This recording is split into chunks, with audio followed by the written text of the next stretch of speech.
What is up, YouTube? I'm Gout874 here, bringing you guys week 5 of the APM. Warning, I'm about to butcher everything I just say. We are facing off against Yggdrasil, coach of the Drakkarmiens Sporting Club. We are going to this game with a 2-2 record, while my opponent is going into this game with a 4-0 record. Again, completely butchered that. But anyway, to recap what happened last week for you guys, we did win last week our game to catch up to a 500 average with the help from a little bit of hacks, but we do take those. And we do have to face off against another undefeated team because my opponent last week was 3-0, and now this week my opponent is 4-0. Jed definitely has it out for me. But to give you guys a little bit of background information, Yggdrasil is actually a part of the French team that won the Draft League World Cup a little bit some time ago. I was originally going to do that, but I decided not to in the end just because of other things I was doing. But you can tell he's pretty good. He was a part of the winning team, and he was ranked number 1 for the power rankings for the APM teams. So you know his team is pretty scary. In regards to the matchup, it actually isn't that bad despite his team being really good overall.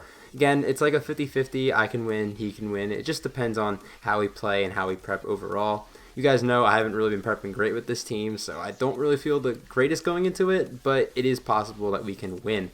He has stuff, I have stuff, and let's just get into the stuff that he has. So my opponent has this week a team consisting of Zygarde 50, Weavile, Conkeldurr, Corviknight, Rotom Heat, PZ, Toxtricity, Seismitoad, Comfey, Mesprit, Vileplume, and Delibird that can Dynamax. I would expect him to bring consist of Weavile, Conkeldurr, Rotom Heat, Toxtricity, Seismitoad, and Vileplume. He could bring the Corviknight because it does pretty well against my team. Zygarde is always just a possibility no matter what matchup you're a part of. I personally think I have pretty good Zygarde answers overall, so we might leave it on the bench. And then Porygon Z. Porygon Z is always kind of a threat. I just think it's going to have a hard time getting in on this game, but if it does, I can see it doing some work. And that's basically the rundown of what I expect him to bring. And new mons he has on his team are the Corviknight and the Toxtricity. Alright, let's go over threats. Conkeldurr. You guys know, if you guys been watching my PCP run, I've been loving Conkeldurr. I've been running house with it. I got a lot of kills with it. And Conkeldurr does the same to my APM team. That thing is so scary, and it just doesn't die to one hit on anything. And it's going to be really annoying to try and chip it down, because Drain Punch exists, and you can get all that health back I usually end up doing to it. So that thing is a threat. Also, Toxtricity is a little bit annoying to switch into. If he knocks out some certain mons or gets some mons lowered on my team, like the Magnezone for example, Toxtricity can just run house on my team, and it is pretty scary. I do expect him to run a Choice Scarf set or a Shift Gear set to raise his speed, one of the two, and again, it hits pretty hard overall. And those are the two big threats. Rotom Heat and Corviknight are very annoying because they disrupt a lot of things I want to do in this game, and I need those things to be weakened. Rotom Heat is more annoying, but Corviknight has recovery, so it's kind of a 50-50 draw there. And again, I see Rotom Heat before Corviknight, but I could definitely see the Corviknight coming overall. And that is the biggest part of his team. Weavile is going to be a threat if it's like Bandit or Life Orb, something really offensive. Seismitoad is always annoying at 6th round for way too long. And that is basically a rundown of my opponent's team. Luckily, the Clown looks really good this week. Goodra looks pretty alright overall. Zone's pretty good here. And even Heracross is good to an extent, which I'm just kind of listed off the team I'm bringing. As the team I'm bringing this week is going to be Magnezone, Blacephalon, Heracross, Milotic, Aromatisse, and Goodra. First up on the team again, which is a mon that comes every week so far, it is going to be Magnezone. Magnezone is max special attack, modest nature, holding the Assault Vest with the Magnet Pool ability, moves being Volt Switch, Thunderbolt, Flash Cannon, and Hidden Power Ground. I had a bunch of hidden powers on this set beforehand. I went from ice to grass to ground, I believe, in the span of when I built this team. This is a really good mon because it's supposed to do two things. It's Assault Vest, so it's supposed to switch into the Toxtricity and the Porygon Z consistently. I do have to watch out for Hidden Power Ground, but outside of that, it switches in pretty easily into those mons, as well as the Comfey. And 2, it's here to trap the Corviknight. This is really good for the Corviknight, because Corviknight, again, as I mentioned earlier, stops a lot of things on my team from doing what they want to do. So if I can just get rid of that thing, that would be absolutely fantastic. I have a decent amount of speed on this thing, so you have to put a lot of speed into it in order to outspeed me and either U-turn out. He might run Shed Shell though, so I definitely have to be careful with that. But if he's forced to run Shed Shell, that would be a good situation for me. Again, this is just here to take a lot of hits and trap the Corviknight, and if Corviknight goes down, then I can do a lot of different things with my mons, like the Aromatisse you see over there, like the Heracross. So that is basically the job of Magnezone this week. Next up, we have the Blacephalon. Blacephalon is holding the leftovers, actually. It's sub-lefties this week. Max special attack, enough speed to outspeed the Zygarde. Moves being a Flamethrower, Shadow Ball, Hidden Power, Grass, and Substitute. Another Mon that I wasn't sure which Hidden Power I wanted to run. I decided Grass in the end because I'm sure he'll stay in with the Seismitoad. He probably stays in with Zygarde too. But let's say I lead off with Blacephalon, hypothetical situation, and he wants to get up Rocks because Rocks are pretty good against my team. I don't have a Defogger this week. I can sub an HP Grass 2-Ko's the Seismitoad. Even with the Rindo Berry, it should 2-Ko. So that it would be great. And Seismitoad doesn't get recovery, and it's just nice to get that annoying Mon out of the way. I have better switch-ins to Zygarde. That's another reason why I did that. And then Shadow Ball and Flamethrower are just super spammable against my opponent. He does not have anything except for Weavile that outspeeds this, except for Scarfers, of course. That's why I do have to be careful with Choice Scarf Toxicity, because that does go through my Substitute with Overdrive. Gotta look out for that. But behind a sub, if I can just start boosting, it's going to be a really hard time my opponent's going to have against this Blacephalon, because I break through a lot of his team with this thing. I am going to need some chip on a few things like the Conch, like the Zygarde. But once I get that stuff, Blacephalon's looking good to win. Or break. Third up, we have Heracross. It's another particular win con. I don't have a set win con in this game. It's either Blacephalon or Heracross. Heracross is Choice Scarf Moxie this week with Adamant Nature. Moves being Close Combat, Mega Horn, Knockoff, and Earthquake. This was all the coverage I needed because it's pretty good overall. Close Combat's really spammable against my opponent's team. I do have to chip down stuff like the Comfey if it wants to come, the Vileplume, which I do expect to come, or Toxtricity. And Mega Horn, I need to get rid of Corviknight and the Rotom Heat for that to work. So it depends on what he brings, and what depends on what I break down is what move I click into. And Earthquake is if I absolutely have to kill this Toxtricity with something. I have Earthquake on there for that. This is really good because if I get a kill, I start boosting up. And again, once I get chip on some things, then I can just basically run through his team with something like Heracross. The good thing about my team that I really like is that I have a lot of mons I can build really quickly, like Beast Boost Blacephalon, Moxie Heracross, Leaf Storm Superior, which isn't coming, but you get the gist. That's what I like about my team. If I get one thing going, my opponents usually have a really hard time having to stop it. It's just getting going is the hard part. But this is here just to kind of clean up late game if Blacephalon doesn't do that. Fourth up, we have Milotic. Milotic is max defensive with Calm Nature with the Flame Orb. Moves being Scald, Ice Beam, Haze, and Recover. Haze was to make sure that like Swords Dance Weavile didn't get out of hand or bulk up Corviknight. Scald and Ice Beam are pretty spammable. If I get my Flame Orb off, then I actually beat the Seismitoad 1v1. I can't have that thing Toxic me, that's the only thing. And again, Scald and Ice Beam are really good. I had to be careful with the Conch because Scald burns don't matter. It actually helps it out. It's doing a decent chunk, but Drain Punch, he just gets the health back. So Milotic actually loses it in that situation. But it's a really good defensive wall for his other physical attackers because he's got less of those and more special attackers. But at least I have a way to deal with off his physical attackers. And that's why Milotic is basically here this week. Plus he has some decent special bulk too, so I can take any hit from like PZ or the Rotom Heat's Volt Switch isn't doing too much. So that's something to note as well. Fifth up on the team and making its season debut is the Aromatisse. Aromatisse is running the leftovers max defensive with the Bold Nature, moves being Moonblast, Wish, Protect, and Refresh. Now, fun fact, I learned throughout the battle that Refresh was actually banned. Idressel sort of called me out on it as I didn't realize that it was a Thanos snap to move. I do apologize for bringing that. We did play out the battle and pretend it was like Heal Bell, so I can only click it 8 times because that move is legal. Aromatisse is pretty good in this matchup overall. It's another good physical wall just in case my Milotic goes down. It's another way to deal with the Zygarde, the Weavile. It's my best Conch switch-in, though it really only takes one prediction to destroy the Aromatisse. And Seismitoad. It's a really good answer for that as well. I ran Refresh actually originally for the Heal Bell just because of the Flame Orb. I didn't want the Flame Orb going away. In hindsight, probably Heal Bell would have been way better, but hey, it happens. But I thought Wish Passing was really good here in the end. This is why Corviknight and Rotom Heat are really annoying because they both stop Aromatisse hard in its tracks, as well as Vileplume. So I definitely there's a lot of good switch-ins that my opponent has for the Aromatisse, but Aromatisse still I felt like put a decent amount of work in to the point where I felt like bringing it. And again, Wish Passing was just really good to keep the Magnezone healthy, the Guja healthy, the Clown healthy if I can Wish Pass into that. So I just felt like that was valuable, and that's why I decided to throw it on the team this week. And then finally we have Goodra. Goodra is another Assault Vest user with the Sap Sipper ability, moves being a Dragon Pulse, Flamethrower, Earthquake, and Power Whip. A few things I needed on this team still. I needed a Rotom Heat switch in, which I just didn't have, so Goodra kind of gives me that. Well, it does give me that. It gives me a few switch-ins to like another one to Toxtricity, Porygon Z if it comes, the Vileplume, which is something that is a little bit scary for my team, not really, just a little bit.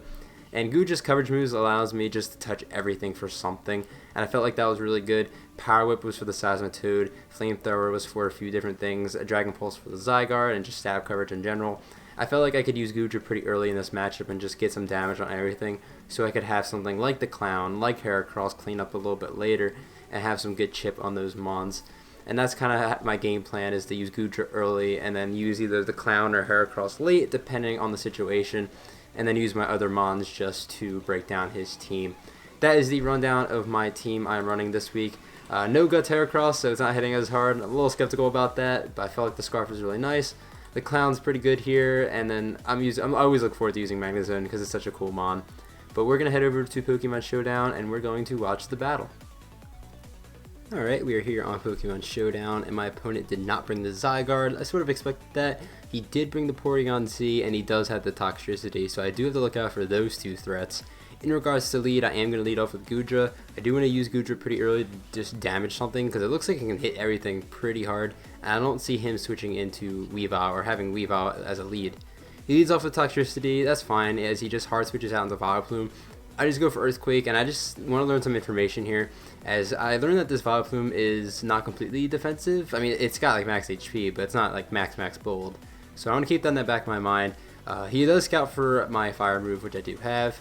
As he goes on the Seismitoad, and basically what he's doing right, he keeps switching around just to basically find out my entire moveset. That's fine. I still feel like I'm learning some information about my opponent as well. So I guess it's an even there. I go for Flamethrower. I found out this thing's actually more Spadef than anything, as he throws off a Toxic. By the way, the first like 14 turns are actually a remake. He brought a Z move on Porygon Z, which 100% wasn't allowed, so we had to redo this. So a lot of this is just a recreation. Originally, I did get a burn on this Vileplume, but in this recreation, I actually don't. So it's not. That's really the only difference, that I missed the Power Whip, but you know, whatever. Again, not really a big difference here, but he is whittling down my Guja with a Toxic. I'm not really a big fan of this situation, as I finally go out to Magnezone. I use my brain. I was just so scared of hidden power ground on this thing, because Magnezone is really good in this matchup overall, and just having it take HP ground to a Vileplume was not ideal. I do Volt Out just to scout out what my opponent's going to do. He goes on Toxtricity, takes some chip damage, which is pretty nice. Now I can fire off a Dragon Pulse as he just Volt Switches out. It's the best neutral play overall. It hits everything as Vileplume just comes back out. And this is just annoying, because my Guja was supposed to beat this thing, but because he has a decent amount of Spadef, he actually is going to be able to beat me in this scenario, which is unfortunate, but it's not looking great, as my Guja is really low. I am going to keep this thing as a sack, so the next turn I am going to go back out into the Magnezone. I'm starting to think that at this point he doesn't have the HP Ground. I feel like it'd be a little bit weird, but HP Ground, Sludge Bomb, and no Grass move, I could very well see being a thing. As he goes down to Magnezone, this time I click Flash Cannon. It's not doing too much, but it's chip damage, as he reveals the leftover, so he's not Rindo Berry. I go to Milotic. I don't think he's going to click Toxic, so I can get my Flame Orb activated, as he makes a double into PZ. As I do get my Flame Orb activated, this is fine. I'm going to switch out into the Guja just to sack it to whatever move this thing wants to go for. As he goes for Nasty Plot, I'm like, okay, that's a little scary. I'm just going to fire for Dragon Pulse and do a decent amount of damage. As I do a lot, I'm faster, and this thing is Agility. And I'm over here like crapping my pants. I'm like, oh my god, I just lost the battle. I can't believe this. I let this thing get up to +2/+2. This thing is going to murder Guja now with Tri-Attack. And now I have to go on Milotic, and I basically have to sack my Milotic this thing. I have Haze. This is where he Z-moved, by the way. That's why I have to recreate it, because with the Z-move, he just kills my team. But because I live the Tri-Attack every time, I can haze away these stats. And all of a sudden, PZ just breaks down my entire team, basically. He does set up another Agility, but I feel like it's not really a big deal, as I have Scald on this thing. I do burn it, which is pretty nice, as he only has one more turn left. I didn't mind him setting up again, because there's no way he was getting both Nasty Plot and Agility up. One or the other didn't really bother me too much. He did reveal the hidden power there. I assume that was ground, so that's why me being skeptical to go out into Magnezone was justified there. I go out the Heracross on the double down as he goes on Toxtricity. He does make the smart move and go into Corviknight. Though I am kind of shocked he did this, because I could have easily been like, you know, Guts or whatever, and two close combats just does so much damage to the Corviknight. He does U-turn out of the Magnezone, so he catches me there. He goes back out on Toxtricity. That's fine. He does go for Volt Switch, so he does make the correct play here. I was thinking, like, does this thing have HP Ground? Wasn't sure, but he is going to find out that I have the HP Ground here. Could have added HP Ice, but, I mean, I have HP Ground, I'll be real with you. So he knows that now. As I go out into Aromatisse on the Seismitoad, I'm looking at it now as he gets up rocks. There's nothing I could have really done in this situation. I'm looking at his team, and I'm thinking, okay, if Magnezone can trap the Corviknight, this is where my game plan sort of comes into play. If I can trap the Magnezone with Corviknight, and Heracross gets a boost with the Mega Horn, I can just completely beat my opponent. Because I'm Scarf, I outspeed Weavile, and Vileplume's not fully defensive, like max or anything. So I feel like that would be a good win con here. By the way, it's slower here because this is where I use Refresh, the illegal move. So, you know, I'm pretending it's Heal Bell now. I can only click it 8 times. So we definitely have to, you know, I have to count my refreshes. I still can't believe I did that. But this is a little bit of a stally portion of the battle. It's just Aromatisse sitting in front of his team. And I'm just clicking Wishing. I'm Moonblasting and Wishing, just trying to get into a position where I can trap that Corviknight, or at least get chip on this Toxtricity or chip down his Toxtricity or Seismitoad, one of the two. That's sort of the game plan right now. He knows Seismitoad completely walls my Magnezone at this point, so like it's going to be a back and forth process as I have to keep bringing Aromatisse on the Seismitoad as he is Toxic. Looking at the Seismitoad's moveset, he might not even have a ground move to be completely honest. He might just have the water move. I'm not completely sure. I pass a Wish. I kind of don't think this Corviknight is going to have Iron Head, so I just stay in and refresh to get all my own health back. And now I can go out into Magnezone thinking he might just attack this thing again. So I go into Magnezone, and this Corviknight actually goes for the Brave Bird. I'm like, oh my god, that's great. I can click T-Bolt and basically kill this thing, which is going to be fantastic. And you're going to see here that the Corviknight is faster. That really sucks. This Corviknight, he told me after the battle, this is like almost max speed Corviknight. And that is so bad because I just explained my win condition at this point. It was the Heracross and Mega Horn. But because of that, now it's like everything changes. I don't really know what I'm going to be doing at this point, how I'm going to win this game. Close combat's still good. It's just with the Vileplume around, it's not crazy good. Well, with Vileplume around, it's definitely not that good. I do have the Clown and Magnezone to still deal with it. So my go-to is it's going to be Heracross regardless. I feel like I can't win this game with the Stuffline with the Weavile hanging around, especially with the way he's playing it. So I definitely have to rely on Heracross at this point. This Moonblast chip on Toxtricity puts it in range of close combat and Mega Horn, so that's pretty nice. As he just Boom Bursts my Aromatisse, and I'm just going to refresh this damage off. I should have gone for Moonblast and just chipped it, expecting myself just to, like, you know, kind of kill myself off. But that was just in case he Volt Switched, I could, you know, stay around longer. I get my switch into the Clown here. I can click Substitute. I don't think this thing is going to... He's choice locked, I'm pretty sure. As I do set up a sub in front of the Seismitoad. Having HP Grass is really nice here, not going to lie. So now I can just click the button without any drawback. As I'm going to click it, it does a lot of damage. It does 64%, guaranteed 2-ko, as he goes for the Scald. So he doesn't even have the ground move for my Magnezone. And here, I'm just going to fire off another HP Grass. Shadow Ball, knowing this thing's more especially bulky, probably won't kill. As he goes out in the Weavile. And this sucks. If I had clicked Substitute there, which I was heavily considering, I would have guaranteed claimed another kill. And if that Toxtricity doesn't have Overdrive, I probably would have won the whole game if I clicked Sub there, but I didn't. So I lose my Blacephalon, and here's my opportunity to get in Heracross. I have to click a move. It's either going to be Mega Horn or Close Combat. I just feel like Close Combat is going to be the better option overall, as he goes out into Toxtricity, and he sacks that thing. And that's really good for me, because I get my Moxie boost this way, and I get my +1 attack. And so Close Combat's going to do a decent chunk of Vileplume. I am losing Spadef and defense, which is really unfortunate. As Close Combat does 54% to this Vileplume. I'm like, oh my god, that is so much damage. He does effects for me, though. He gets the poison, which is really unfortunate. And he uses Sludge Bomb, and he puts me into 12% range.